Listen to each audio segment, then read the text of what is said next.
राखी जी please इतना गुस्सा मत कीजिए, शांत हो जाइए। नहीं महेश जी, मैं शांत नहीं होंगी। जब तक प्रीता इस घर में है मैं बिल्कुल शांत नहीं रह सकती। मुझे उस लड़की से डर लगने लगा है। मैं उसे इस घर में बर्दाश्त नहीं कर सकती महेश जी। एक मिनट राखी जी प्लीज, कुछ नहीं होगा, आप मत डरिए। आप एक काम कीजिए, आप ये सोचिए कि इस घर में प्रीता नहीं आई है, डॉक्टर आई है। महेश जी, आप भी ऐसे बातें कर रहे हो? मैंने जब करण से भी कहा था कि मैं प्रीता को इस घर में नहीं देखना चाहती, उसे अपने घर वापस भेज दो, तो उसने भी मना कर दिया। और अब आप भी वही भाषा बोल रहे हो जो आपका बेटा बोलता है। क्या आप लोग को सच्चाई नजर नहीं आती? क्या देख नहीं सकते हो? महेश जी, आप तो जानते ही हो कि एक बार अपने बेटे को पहले भी खो चुकी हूँ। दूसरी बार जब एक्सीडेंट हुआ था तब भी खो दी थी। ये तो माता रानी की कृपा है कि मेरा बेटा बच गया।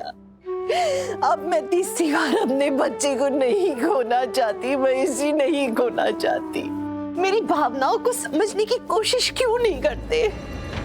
मैं प्रीता से प्यार करती थी, बहुत प्यार करती थी उससे, इसलिए तो उसको बहू बना के इस घर में ले आई ना, अपनी पलकों पे सजा के बिठाया उसको। लेकिन जब बात मेरे बेटे पे आती है और उसकी जान पे आती है तो नहीं, वो जब भी हमारी करण की जिंदगी में आती है तो कुछ न कुछ अनहोनी हो ही जाती है। कुछ बहुत गलत हो जाता है। अपने साथ तूफान लेके आती है वो, दुखों का पहाड़ आ जाता है इस घर पे। नहीं, मुझे बहुत डर लग रहा है वापस से कुछ हो जाएगा। मतलब काव्या की शादी होने वाली है, शौर्य की शादी होने वाली है, कुछ हो गया तो नहीं, मैं उस लड़की को इस घर में बर्दाश्त नहीं कर सकती, चाहे कुछ भी हो जाए। रही बात मम्मी जी के लिए डॉक्टर, अगर आप लोग इतना ही जिद कर रहे हो तो रख लो उसे इस घर में। लेकिन एक बात कह देती हूँ, मम्मी जी के पैरों का दर्द ठीक हो जाएगा ना, तो हमारी जिंदगी का जो दर्द है, प्रीता इस घर में नहीं रहेगी। लूथरा खानदान का जो दर्द है, प्रीता नाम का दर्द, उसे यहां से जाना होगा।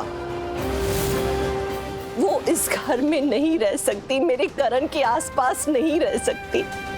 20 साल जब वो अलग रह रहे थे तो उनकी यादें, सब कुछ खत्म हो चुका था, धस गई थी उनकी यादें। लेकिन अब प्रीता अगर वापस आ गई तो वो सब कुछ, वो अतीत, वो सब कुछ वापस आ जाएगा।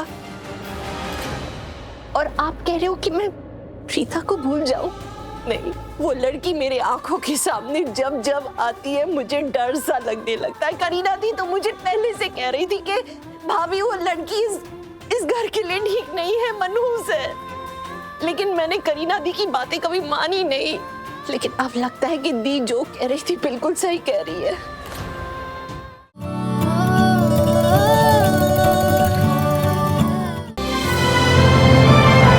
डाउनलोड कीजिए ZEE5 ऐप अभी और देखिए आपके पसंदीदा शोज कभी भी कहीं भी फ्री में।